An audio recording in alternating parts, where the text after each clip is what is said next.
He's amazing in all ways.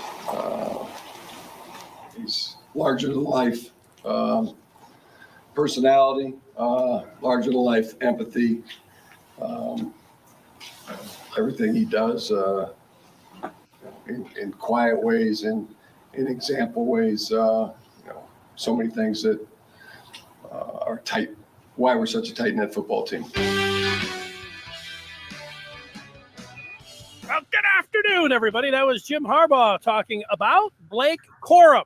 It is the Maize and Blue Reviews. Good afternoon, Michigan football. I'm Dennis Fithian, and I am pleased to bring on the senior editor of M&BR, and that's Trevor McCue, who's on the line. What's up, Trevor?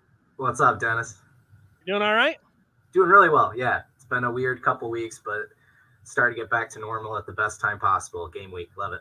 Well, let me say congratulations to you. People say, wait a second, senior editor, that's a promotion that just recently happened just, a day or two ago. So congratulations for that. That's exciting. Thank you. Forward to a continuation of your excellent content with maybe just, more of it. So, that all sounds good. I'm feeling good about that. All right. People might want to know what we're talking about. They probably can guess, it being Michigan, Ohio State week and everything, but you can guess right now because I'm going to tell you in like 10 seconds. I do want to tell you it's a great week to subscribe to the Maize and Blue Review. This is also something that's pretty obvious. It's Ohio State week. Go to michigan.rivals.com and subscribe. It's a great gift. If you're somebody that's like wondering, like, I want to know what's going on with Michigan. I want to know what's going on this is all covered on the Maize and Blue Review. You'll know before anybody else. If you want the latest, you can go there. If you want constant speculation, you can also go there. You might not want that, but I do notice that comes with it if you're on the Den, which is the posting board there. As far as today, we will get to Michigan's game plan against the Buckeyes. We'll talk about what we would do, what we think they're going to do against Ohio State coming up on Saturday. We'll speculate about the college football playoffs and teams that could get in with one loss.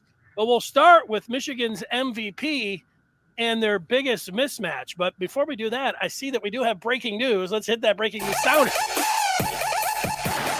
This is hot off the presses. If you're a video game fan, specifically a college football video game fan, you have been in mourning for a long time because NCAA football has been banned for years. And yet today, after constant speculation and rumors, it is coming back. EA Sports College Football Video Game Series is coming back in 2024. Multiple sources indicating that, including ESPN. Trevor, are you a NCAA football, EA Sports college football fan? I was. I mean, that game specifically, too, was the best version of it. So what a shame that that's how it ended. But, hey, we've had Denard on the cover for almost 10 years, so let's go. A lot of people were hopeful it would come out next year. So they're, essentially announcing it's going to be delayed a year, too. So I'm expecting them to just dress up Madden in a college football way and that it's going to be disappointing. But if it's not, then yay. But, unfortunately, I got old and had a kid, so I don't play a lot of video games anymore. Yeah, I get that. I'll be interested to see how they actually dole out the money to the players. When you have a lot of teams, you have a lot of players on those teams. Is it the team you sign up for? That's the one that you can kind of pay for. It'd be interesting just to see about the compensation for that. But stay tuned. We have a long time to speculate and to think about that. Trevor just said, it is 2022. So in the summer of 24, who knows what will be going on then. Michigan could be, owning Ohio State by then for multiple years. Let's get to Michigan, Ohio State, the first order of business everybody wants to know about, and it's that elephant in the room. It's about the availability of the players. And I know everybody wants to know what's exactly going on right now. In the people that are on the front lines of this, I'm sure everybody's hoping that everybody's going to be able to get back there. But if you just relate it to the NFL, and you look at their, this guy didn't practice. He didn't practice at all. He was limited in practice. And then you get to Friday in the injury report. And if they don't practice then it's a huge indicator about a guy's availability. So I would say, as much as everybody wants to know right now, I don't know if they know, but Thursday or Friday, Trevor, and, Maize and Blue Review, they're Josh Henske is on top of this. I saw the way over the last 24 hours, he has been, talking about this and informing people. And that's when I would say all of you already should be subscribed. But, if you want to be right up to speed, you should get in there. Do you feel like am I characterizing it and laying it out the right way? Yeah, I think you are. So, yeah, number one, you're 100% right. Plug in Josh. I mean, I'm a little biased, but I am very confident that when it comes to the information coming out of the team and, having our ears to the ground, if you will, Josh is the absolute leader in this industry. So he's been that way for a long time. So we had a Monday update, and yeah, it's a Monday update. It's Monday, right? We're a long way to go.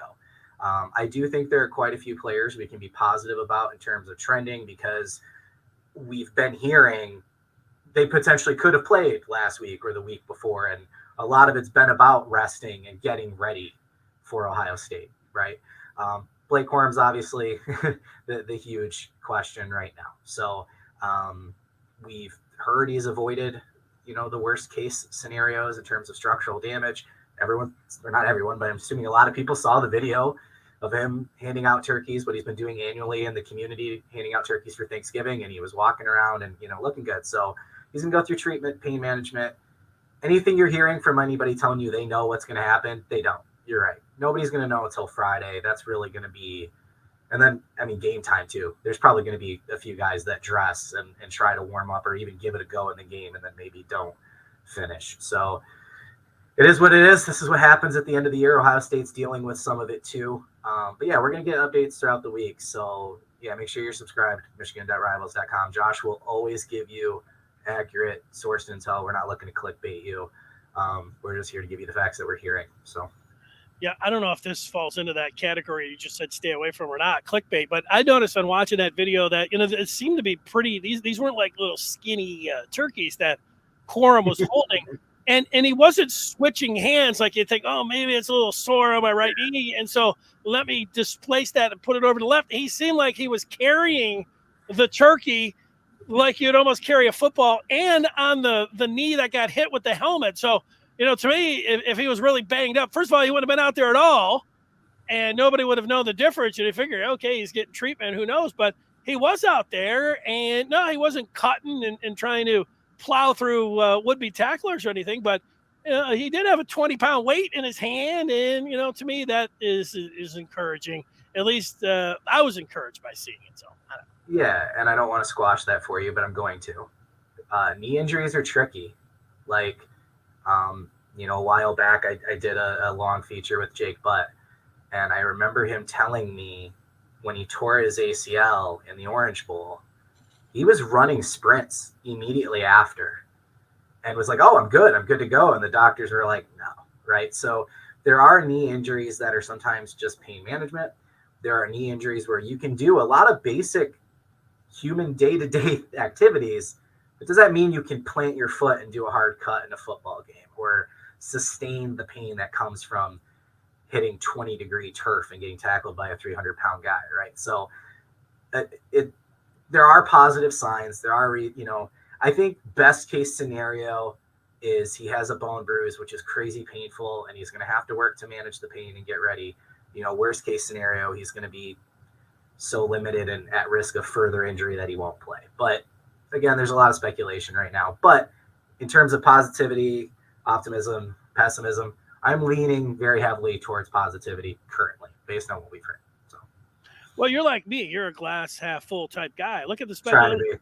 We got a count of indicating that he's playing.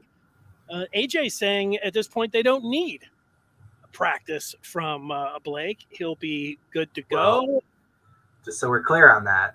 Yeah. If they don't practice, they're not going to play. That has been a Harbaugh Michigan program thing for a very long time. So if they're not able to practice by Thursday or Friday, they're not going to play the game. So. Thursday or Friday. So we're all looking forward to Thanksgiving, that way. I'm with you. And yet, if you can get out there in some kind of limited fashion, way before our time, maybe everybody's time that's watching this, there was the New York Knicks actually were good, and they went to the NBA Finals and won. And they had Willis Reed, who came out just limping out on the floor, and it gave such a jolt to the team that they all talked about. It was because Willis went out there and fought through it that the Knicks were able to win that championship 52 years ago. And so, Corum and Willis Reed. I also thought about some others that you might want to think about yourself when guys just coming out and playing. One back in '94, Emmitt Smith had a separated shoulder, and they won the division, the NFC East for the Cowboys.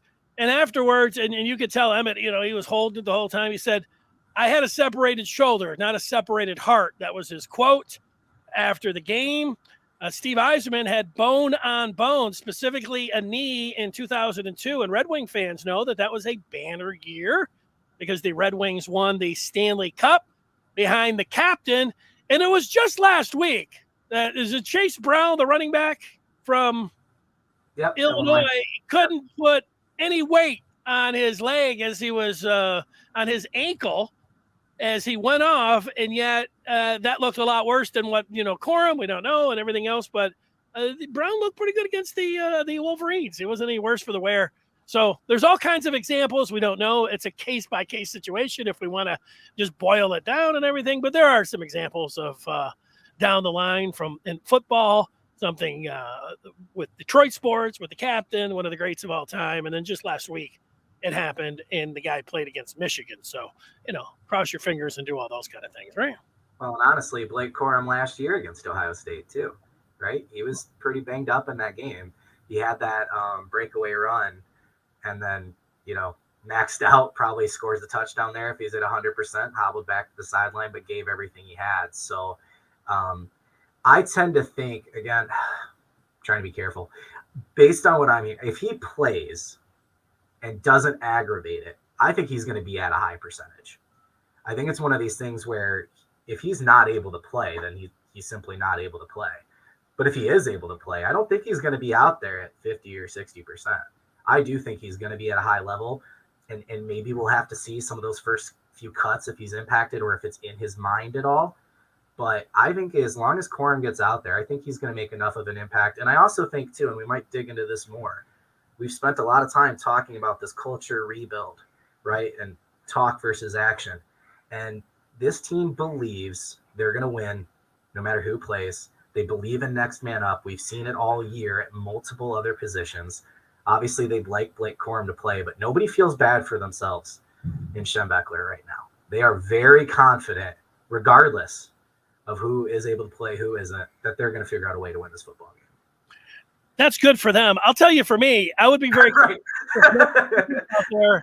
And they say he's going to play, and then he comes out in the first series and has some of the Blake Corum runs that we've seen all year. I could say, oh, wow, this is it. He's back. He's 100%. This could be incredible.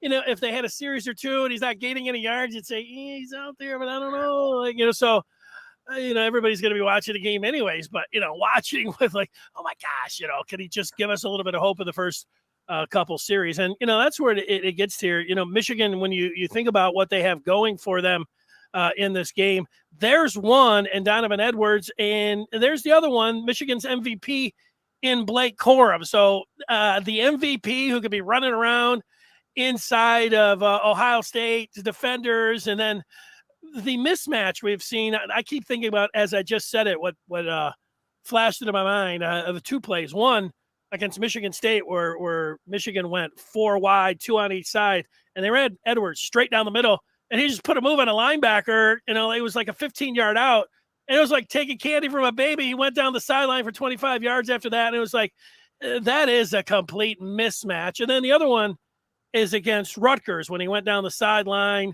and J.J. McCarthy was able to find him. I mean, he is a gigantic mismatch. You can make a case for him being maybe, McCarthy's third favorite wide receiver or receiver, after Schoonmaker, and of course after Ronnie Bell. So, I mean, Donovan Edwards being out there would be huge for Michigan as well. You're 100% right, and I'm going to go a step further. Oh, Donovan Edwards is probably Michigan's best wide receiver right now in terms of ability to get separation, ability to create mismatches, ability to make plays after the catch. Right? If you compare the running back stats, he's not as elusive or as good at breaking tackles as Corum, but when there's a hole, he hits it and he makes a big play. So in the passing game, if you can get him in space, Edwards is a massive threat. And in terms of catches in traffic, difficult catches, something I've kind of been focusing on the last few weeks, Donovan Edwards is probably the best receiver on this team right now. So yeah, obviously having the Heisman front runner or top 2, 3, whatever, in Blake Corum is super, super important, but you could absolutely make an argument that Donovan Edwards playing is a bigger mismatch and bigger advantage for Michigan because of what he brings to the passing game. And I know we're all hoping Michigan's been hiding something like they did last year, and we're going to see something. But yeah, if Corum played and no Edwards, that makes an interesting element to the passing game. So we'll have to see. In terms of confidence, I'm more confident in Corum playing and making an impact than I am in Edwards. But again, we would see. I think if they're both out there, and if Edwards is out there and able to be in the passing game, you're 100% right. That is a huge advantage for Michigan. Count 22 pointing out, I was watching Ohio State take on Maryland, and there were DJ Stroud was limping around in that game. You know, who knows? He could be walking around like a 95-year-old man in practice this week. Who knows how that's going to affect him? And that's something to point out too, is Ohio State's dealing with some serious injury issues as well, right? They have the same issue, both of their running backs. All right, Mayan Williams has been the better back this year. He was carted off 2 weeks ago, didn't play last week. Trevion Henderson, the former number 1 recruit, 5-star, has been limited in recent weeks and has not looked spectacular, and is easily the 4th running back of the 4 in this combo. So Stroud has shown some. JSN is not going to play. Granted, Marvin Harrison is. So what does Ohio State do when they lose 3 amazing wide receivers? They just spurn out another best wide receiver in football, right? And on the defensive side of the ball, both of their linebackers, including Tommy Eichenberg, who has 2 broken hands, are injured. So back to that Donovan Edwards mismatch, he's already a plus against any linebacker. They've got hobbled linebackers, right? So both teams are dealing with injuries here. It's hard to go 11-0 and stay healthy. So this isn't like it's just a Michigan problem. So that's not a thing I want to say optimism. Like, yeah, their guys are hurt too, but just something to consider. Both teams are dealing with stuff here. Trevor McCue is the senior editor, Maize and Blue Review. It's good afternoon, Michigan football. Here's a question specifically for Trevor. It comes from account 22. And the question is, Trente Jones is back at full strength. That's a statement, not a question, but I think we agree with that. I wonder how they will rotate him and Karsen Barnhart. Trente Jones was the starting right tackle. He hurt his ankle. Karsen Barnhart, who could play guard, could play tackle, is out there at tackle, and he's looked pretty good these last couple games. What do you think? It's a good question. What do you think the plan is with this is a good problem to have, two potential starting right tackles out there? It's a great question, and one I've kind of been debating with some folks back and forth, because I am higher than most on Trent Jones. I think he was getting better every week and was looking really, really good before he got injured. Analytically, he was grading out ahead of Trevor Keegan, so he was kind of falling into that 4th offensive lineman spot. Barnhart has been good, but I think he should be challenged. Jones has been dressing the last couple of weeks, and I'll be honest, there was a couple times in this last game against Illinois where Barnhart's grading is the lowest pass blocker and the lowest run blocker. He's allowing more pressures on the other linemen, and he's not getting out in front on some of the lead blocks as well. So if Jones is back at full strength, I don't know if there's a competition happening this week. I don't know if Jones just gets his job back, or what I would guess is probably the more likely scenario, that unless there is a clear advantage this week in practice for Jones, Barnhart will probably start on a very short leash, and Jones will come in if there's any hint that Barnhart isn't going to be playing his best game. Jones would probably come in. I think that's the most likely scenario, but again, we won't know. We're in full-blown submarine mode right now. But yeah, having both of those guys healthy is a great problem to have. Yeah, I know you talked about some of the analytics, those PFF grades and everything else, and we look at those.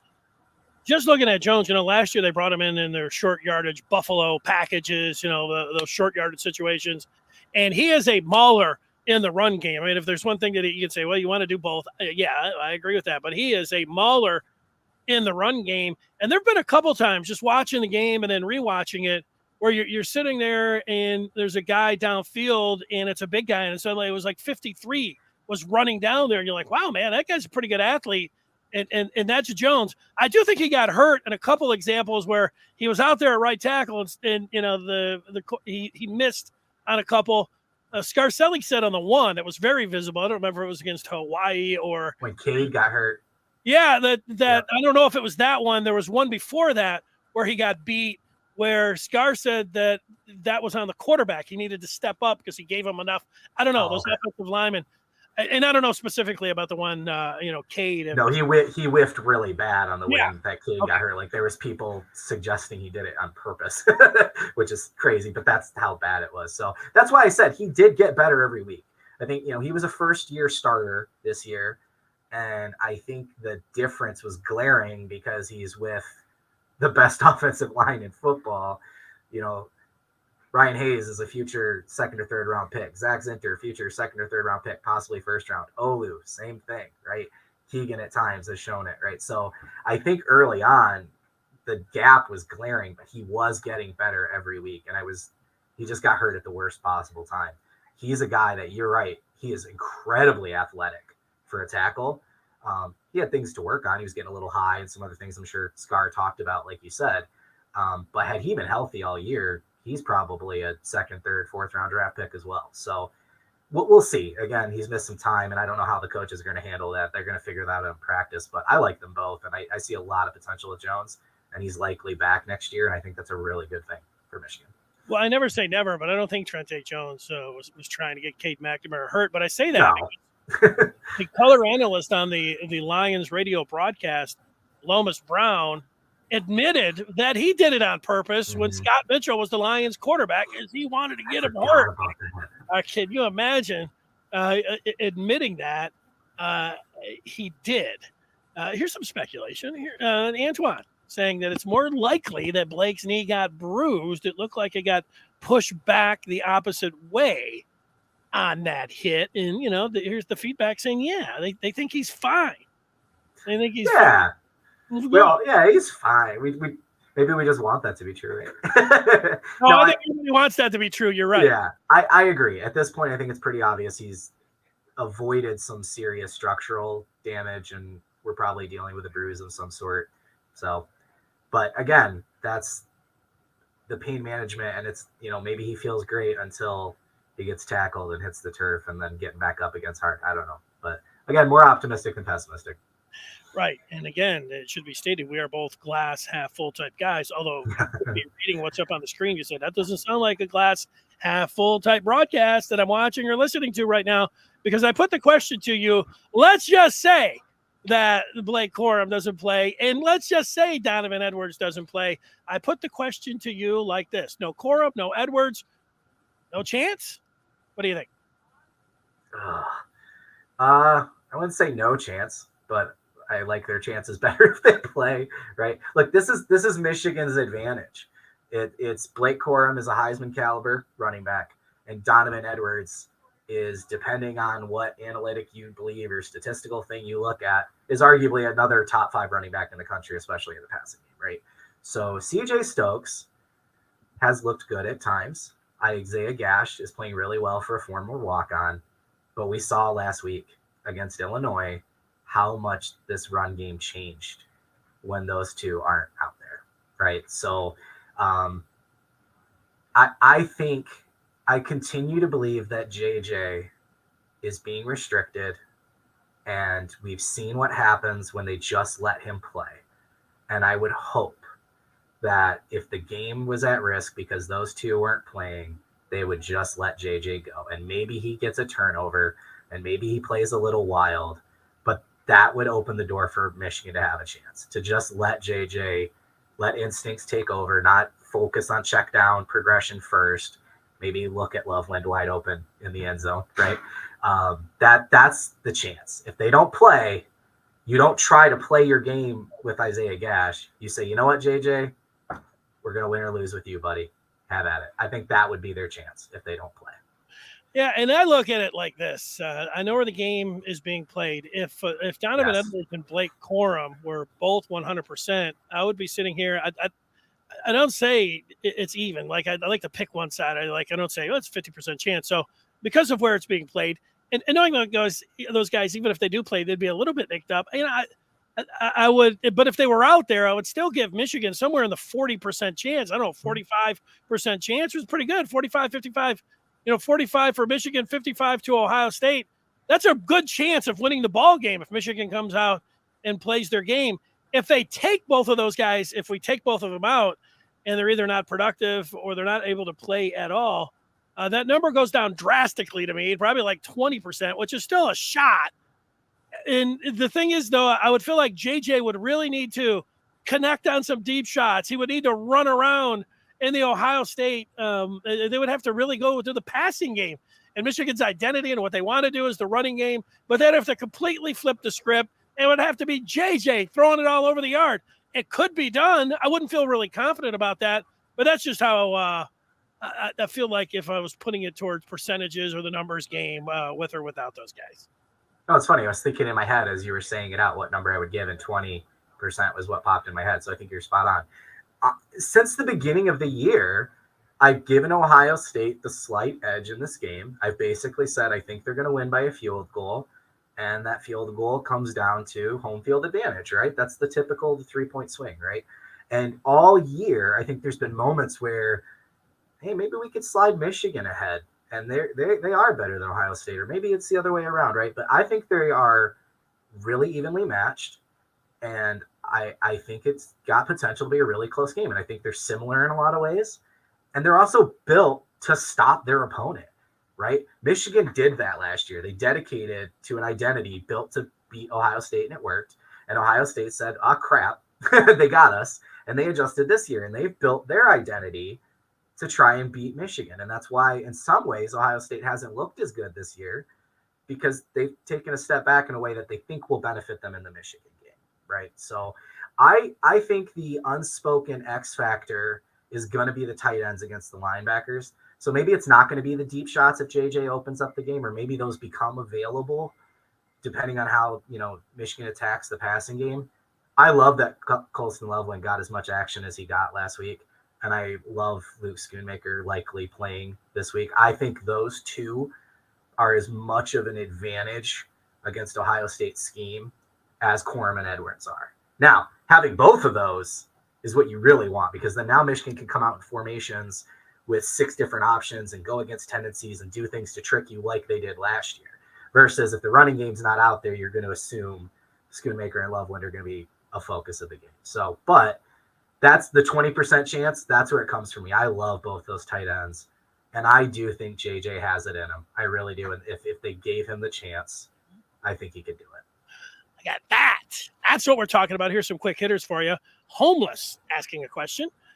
Do you think Michigan showing screens this week was to have OSU prepare for them, or is a part of the offense we can utilize more moving forward? Edwards in the screen game would be crazy. Yeah, I do. I mean, they literally said they practiced it that week. The Isaiah Gash play, he hadn't even practiced before. It was practiced for Corum. We also saw I don't remember if it ended up being 40 whatever yards screen that Corum had, and then he ended up stepping out of bounds instead of trying to get into the end zone. So there's been a lot of people, screaming for more screens all year. Yeah, you are one of them. Zosky as well. So a lot of people were happy to see that. Yeah, because I kind of thought back to the Maryland game last year where it was like, here's Donovan Edwards, prepare for that, right? Like that was a big statement Michigan made going into the Ohio State game. And I wonder if that was their plan this year. And then obviously Corum getting hurt and other injuries, that game became tighter. And it was like, okay, we need to win this football game. And, maybe they went away from that. But yeah, I hope that's what they were doing because especially with JJ, with what he succeeds in, whether, and play action and et cetera. I could go on and on about that. The screen game would work really, really well in this offense, and you would think they would use it more. So, yeah, if you got a pass rush coming at you, one of the ways to be able to combat that is throw a screen. You get those guys thinking like they're working upfield all of a sudden, and you start throwing those screens on them. It can slow them down a little bit. Here's another question for you. It comes from Thomas O. Can Michigan score 30 points on OSU? Doubtful, very doubtful that the passing game is better than last year. That sounds like a magic number to me. What about you? Michigan scoring 30 points. That's my prediction right now is 30-27. And I just haven't decided who I think is going to score 30 yet. Oh. So this game's starting to remind me a lot of 2016 in terms of, what's on the line, the matchups. It's not the same because, comparing CJ Stroud to Barrett, there's obviously some differences, but I think it's going to be that close of a game. And Michigan had a very hobbled Wilton Speight in that game, right? So what cost Michigan in that game was mistakes, right? In the red zone and turnovers. So Michigan's identity is what? Not turning the ball over, controlling the game, running it well, and then, we've been talking about red zone scoring all year. So Ohio State, it's an incredible matchup. Ohio State has the highest points per drive offense in the country, and Michigan has the lowest defense in the country. And both offenses are 1 and 2 in terms of efficiency, and it's just going to be an incredible matchup. So maybe weather dependent, whatever, but I do think 30 is the magic number. That's where my head's been going so far this week. I agree with that. I do think Michigan can score 30, but I think that's going to be the magic number most likely. I don't think we're going to see a 63-point game this year. All right. I flashed this one-loss stuff up on the screen, and it gets to the college football playoff. Those are revealed tonight, I believe, on Tuesdays, right? So we will have a new reveal, but this, again, is one of those, you might say this is not a glass half full approach. If I'm talking about Michigan still being able to get into the college football playoff with one loss, there is a chance that they lose on Saturday, but there is also a chance, and you don't need a million things to happen, where Michigan could still be one of the 4 teams in the college football playoff. Let's just walk through these, and you tell me if you think it's, likely, probable, unlikely, whatever you want to say about it. TCU, we know, is one of those, what are we talking about, 4 undefeated teams, right? And TCU's number 4. They're 11-0. They take on Iowa State, 4 o'clock Saturday, and then they are already in the Big 12 title game. Do you think that TCU could lose one of those games? Yeah, Matt Campbell is obviously having a down year at Iowa State, but he's kind of gotten this national prominence from winning games he's not supposed to. TCU came out of a very nail-biter game, right, against Baylor. That I thought they were going to lose that game, so getting out of that was a big deal. And then who would they play in the Big 12 title game? I don't know. Baylor or Kansas State or, State, isn't it? Yeah. Well, I don't know. So that's another spoiler team too. Or if you play if you play Baylor again, there's usually a huge advantage in quick rematches like that to the team that lost. That's how that tends to go. I guess I'd have to look into that. But here's the thing: on paper, TCU is not even close to as good as Michigan is, right? Like Michigan, Ohio State, and Georgia have been 3 of the top 4 teams all year. So depending on how Michigan lose, they would definitely be in that argument. But yeah, an undefeated conference champion TCU is going to get it. So I think they could lose, absolutely, but their path is pretty clear. And the big thing is not all of these things need to happen. Like, as if in this case, Michigan would be dropping the game to Ohio State. There would be 2 spots there. What would be interesting is if TCU lost to Iowa State, they're already in the Big 12 title game. If they then won that game and it came down to a 1 loss, how that would be looked at. USC, if they win their next 2 games, they're going to be in it. I'm pretty sure of that. Everything that goes on with Lincoln Riley, he's got the front runner now for the Heisman Trophy. They beat Notre Dame. Everybody's going to watch that. It would balance the country. TV would love it. They're in. But this is no automatic layup here against Notre Dame, and either is the Pac-12 title game, where I think it would be against Oregon.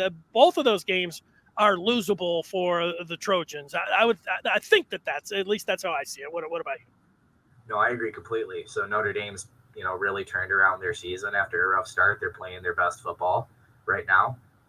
So that is a program-defining game for Marcus Freeman. So I think they're going to give USC a heck of a fight. And then, yeah, we've seen the Pac-12 championship is not like the Big Ten, where we've seen the other team win a lot. So if it is Oregon, same thing.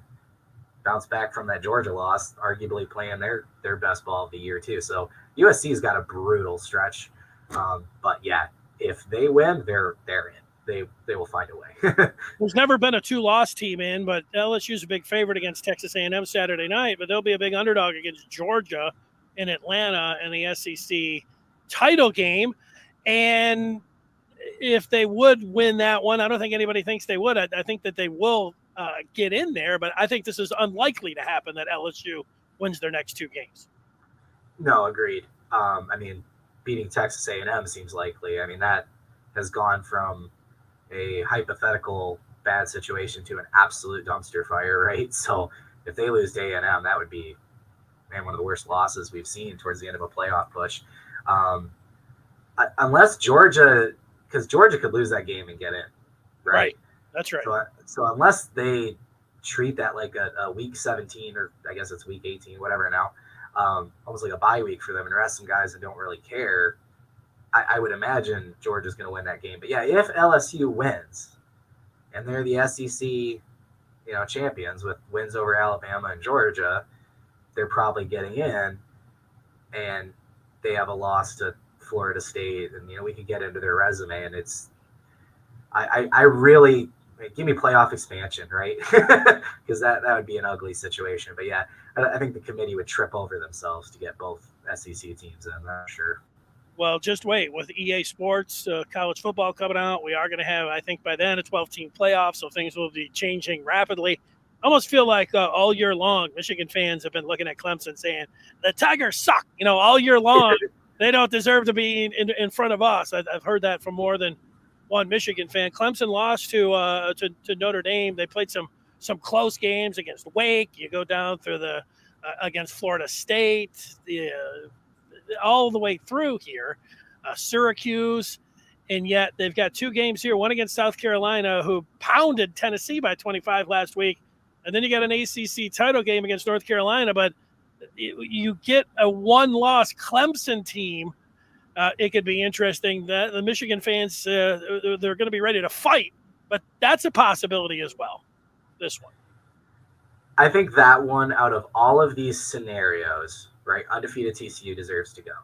A 1-loss USC Pac-12 champion with a win over Notre Dame deserves to go. Even LSU, as much as I don't like a 2-loss team, you're the SEC champion, you beat Alabama, Georgia, whatever. Despite Alabama's record, statistically, they're one of the top teams in the country still. They deserve to go.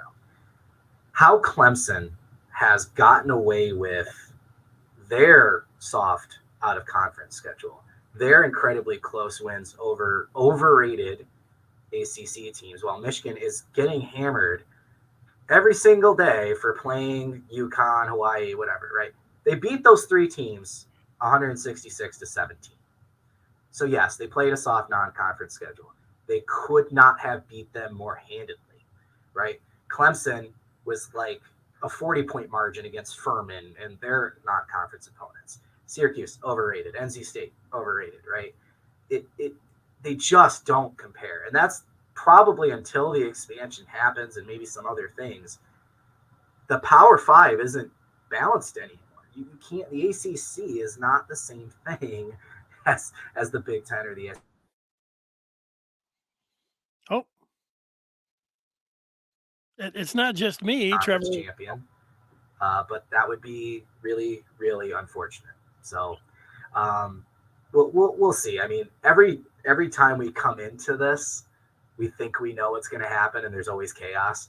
And then a lot of times we luck out, and the 4 teams are pretty obvious. So I do think if Michigan or Ohio State plays a really, really close game, looks like one of the best teams in the country, and barely loses on a field goal or something like that, they should get heavy consideration to still get the playoff. I think Ohio State is far more likely with a loss to get in than Michigan is, because the committee has made it pretty clear they're going to punish Michigan for that out-of-conference schedule. Yeah, and they like that Notre Dame win by Ohio State. Yeah. I have agreed actually with the committee for the 8 times, with the exception of the first year. But TCU got screwed. I mean, like they were there, they won like by 40 points or 50 points. But their own conference screwed them. They because did. That was the year that the Big 12 had a genius idea, in my opinion. 10 teams, no conference championship game, true round robin. Everybody plays everybody once. The team with the best record is the conference champion. And for whatever reason, at the end of the season, the Big 12 was like, never mind, TCU and Baylor are co-champions. And I don't know what the logic was there, but I think that created a really weird situation for the committee that they just decided to avoid. Because, they went from 3 to 6 in that last week's poll. And, that was – if they should just crown TCU champ and said, this is our tribute. This is who we offer for the playoff. Yeah, other than that, though, they've gotten it right most years. And honestly, the problem is their argument, right? Not necessarily the rankings. It's how they defend their rankings and the contradictions and the double standards. You see a lot of these, like, computer rankings or, like, what the BCS would be. And they're actually really similar to a lot of what the committee puts out. But when they go out there and talk and explain their reasoning, it just angers you because you're like, what are you talking about?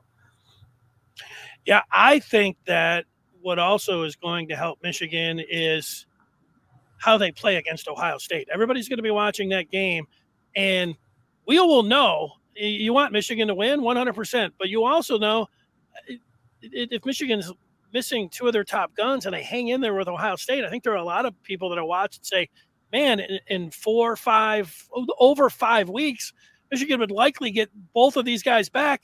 They're one of the best 4 teams. Let's put them in there. Or if both of them play and it comes down and it's a 31-30 type game, people will say, man, we want to see that one again. The sentiment of watching that game, even if there's teams with a conference title with 1 loss, Michigan could be sitting there and the country will be like, damn it, we want to see this one again, committee. And the committee, that won't be lost on them. They could talk about any analytics and everything else, but they'll look at it and say, look, everybody wants to see this game again. Let's give them a chance to see it again. I think that's clearly huge too, just how competitive a 1-loss Michigan team would be theoretically in this game coming up on Saturday if they end up on the short side. You're 100% right, because we've actually seen, in some ways, it feels like Michigan got punished for dominating Penn State. Had that game been closer, better, more entertaining, whatever you want to put, Michigan's win against Penn State might get more credit. But they beat them so bad, instead of being like, wow, look how good Michigan is, it downgraded Penn State in a weird way. So you're right. If it's a good game where it feels like, hey, this isn't like a clear front runner, one team's way better than the other, I think you can easily make that argument. And I hope they would, because, again, it's the whole season, the whole resume. And Michigan has been one of the 4 best teams in the country all year. All right, I've got one more question for you. I saw this week that Yabi Oki was coming back for Michigan, and people have asked me, like, can this guy come back? Can that guy come back? And you get the red shirts, you got the COVID years, and out of this entire roster, we know some guys won't come back, even if, they'll be on their way. They've played 4 years and anything else. But technically, are there any players on the roster that actually couldn't come back if Michigan wanted them and they wanted them? I know it's kind of a curveball for you, right? Throwing it right at you. But what do you know about that? I'm sick, dude. I know the answer to this. Okay. So you have 6-year guys like Brad Robbins who have exhausted eligibility and have already used their COVID exemption. The only 2 guys of the 5th-year seniors that have played a full 5 years with the exemption are Olu and Jake Moody. So they can't come back even if you wanted them to. A couple guys who could have come back because one of their 4 seasons of eligibility was COVID and have already signaled that they won't. Ronnie Bell and Ryan Hayes have both indicated that accepted invites. They're going to the Reese's Senior Bowl, so they seem to be planning to not return. But yeah, Oki, when he first came in, we were like, is he immediately eligible? How many years of eligibility does he have? So yeah, we knew he has 2 years as a grad student. So yeah, he can absolutely come back next year. And I think he's going to take a huge leap getting a full off season in the Michigan program next year. But yeah, you start talking about Eric All, Luke Schoonmaker, Jones is another one we brought up. There's a lot of guys here that it's surprising, but they could come back, and it would be incredibly valuable if they did. I think Chris Jenkins can come back. Michael Barrett can come back. Jamon Green can come back. Like this team, and then you consider that I think it's 8 of the 9 highest rated in terms of recruiting rankings. 8 of the 9 highest players on Michigan's roster are freshmen or sophomores. This is going to be a loaded team coming back next year, but you've got some potential. Corum probably likely to go pro as a junior. Zach Center could probably go pro as a junior. So we'll have to see how it shakes out. But there's a lot of availability left because of that COVID exemption. And I kind of hope, and this is way off the beaten path here. I know it's Michigan-Ohio State week. Is that Michigan back in the summer, there was the indication when it came down to name, image, and likeness that they weren't going to get into the weeds of upfront money and that kind of stuff, but they were going to reward the players that were there 2 and 3 times the amount of what they might get when they were coming in. Well, there's a lot of those guys that are sitting there that could thinking, I'd be second, third, maybe, 4th round picks or anything else. I would love to see Michigan come over the top and be like, hey, here's a big fat NIL deal for so-and-so and so-and-so and bring back a lot of the guys that would otherwise go to the pros. But, that's one of the things that I'm hoping for. But we've got a lot of time down the road to think about that kind of stuff. Yeah, and another half full glass situation. We saw that happen with Hunter Dickinson, right? So there's also a lot of other, let's not start another 2-hour conversation, but there's reasons to be optimistic about NIL progress being made post this winter. And yeah, we've seen Michigan do it in the past where they're rewarding those guys that are on the fence about pro potential who have earned a name, image, and likeness deal. All right, wrapping it up. Last question for you. You've already answered the question, but I'm going to ask it again anyways. You're thinking that this is going to be a 30-27 game. You just haven't picked who's going to get the 30 and who's going to get the 27. I know Fridays, we get the staff predictions out there. Are we just going to have to wait until Friday? What's going to go into your decision on whose name you're going to put next to the 30 and whose name you're going to put next to the 27? It's the health of the players. I mean, I think that's really all it comes down to is Corum, Edwards, and Mike Morris. Those 3 for me are massive because we visibly saw what happens when what was Michigan's strength against Ohio State last year? Running the ball and then getting after the quarterback in obvious pass situations. So if I don't have my best running back, I don't have arguably my best threat at receiver, and I don't have my best pass rusher, well, I'm probably going to pick Ohio State in that situation. But again, they've got some injuries to deal with too. My brain will probably tell Ohio State, but I have a feeling my heart's going to go Michigan on Friday, but we'll see. But yeah, I do think it's going to be a close game regardless of what happens with the health. And for the sake of the players, the programs, the fans, everybody, I hope everybody that can play does, because that's what this game deserves. Well, it's a very honest answer. And my honest opinion here is that just even listening to you talk about, it might be Ohio State. I can understand people that listen and like, I don't want to hear anybody talking about Ohio State. I don't want to hear you talking about it. It could be Ohio State and yet we put a couple of those either ors out there. Trevor, great job. And I got a busy week here. Thanks for your time. We're going to enjoy this week all the way up to kickoff and hopefully for a long time afterwards. We'll talk with you soon. Yes, sir. Thanks for having me. There he is from the Maize and Blue Review, the senior editor